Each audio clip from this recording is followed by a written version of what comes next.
لاہور میں آزادی کا جشن بھرپور طریقے سے منانے کا پلان ہے۔ لاہور کے 5 بڑے مقامات ہیں جہاں پہ آتش بازی کی اجازت دے دی گئی ہے۔ Greater Iqbal park, Jilani park, hockey stadium, central park, model town اس میں شامل ہیں۔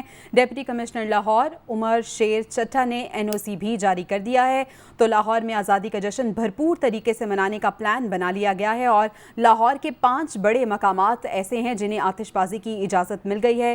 Greater Iqbal park, Jilani park, hockey stadium, central park, model town اس میں شامل ہیں۔ مزید کیا تیاریاں کی گئی ہیں جان لیتے ہیں۔ ہمارے ساتھ موجود ہیں ہمارے نمائندے عمران ملک۔ عمران بتائے گا کس طرح سے آج بھرپور طریقے سے لاہوری جشن آزادی کو منا رہے ہیں؟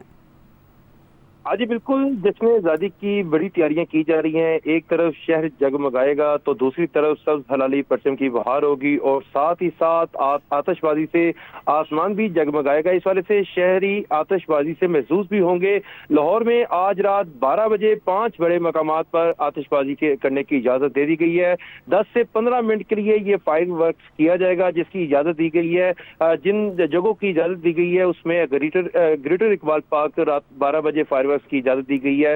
جیلانی پارک میں بھی رات 12 بجے آتش بازی کرنے کی اجازت دے دی گئی ہے۔ اس والے سے ہاکی اسٹیڈیم جہاں پہ آج تحریک انصاف کا بڑا پاور شو ہونے جا رہا ہے وہاں پر بھی رات 12 بجے آتش بازی کرنے کی اجازت دی گئی ہے۔ اسی طرح سینٹرل پارک فیروز پور روڈ پر بھی رات 12 بجے فائر ورکس ہوگا اور Amanah mall shopping mall model town link road اس کے ٹاپ فلور پر بھی فائر ورکس کرنے کی اجازت دے دی گئی ہے۔ اس والے سے ڈپٹی کمشنر لاہور عمر شیر چٹھا نے 5 مقامات پر فائر ورکس کرنے کی اجازت کا NOC جاری کر دیا ہے۔ جی ٹھیک ہے، بہت شکریہ عمران۔